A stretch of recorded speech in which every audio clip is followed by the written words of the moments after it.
Praise the lord. ಎಲ್ಲರಿಗೂ ಶುಭ ಮುಂಜಾನೆ. ಈ ದಿನದ ದೇವರ ವಾಕ್ಯವನ್ನ ನೋಡೋಣ. 33ನೆಯ ಕೀರ್ತನೆ 22ನೆಯ ವಾಕ್ಯ.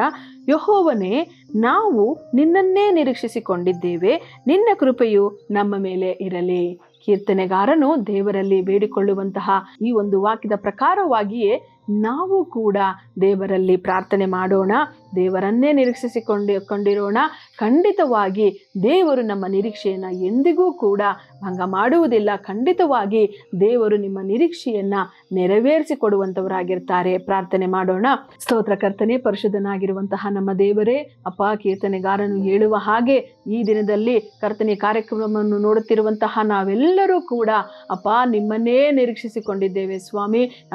ನಮ್ಮ ನಿರೀಕ್ಷೆ ಎಂದಿಗೂ ಕೂಡ ಅಪ್ಪ ಭಂಗ ಪಡದ ಹಾಗೆ ಪ್ರತಿಯೊಂದೊಂದು ನಿರೀಕ್ಷೆಯು ಸ್ವಾಮಿ ನೀವೇ ನೆರವೇರಿಸಿ ಆಶೀರ್ವದಿಸಬೇಕಾಗಿ ಯೇಸುವಿನ ನಾಮದಲ್ಲಿ ಪ್ರಾರ್ಥಿಸಿ ಬೇಡಿ ಹೊಂದಿದ್ದೇನೆ ಕರ್ತನೆ. ಆಮೇನ್.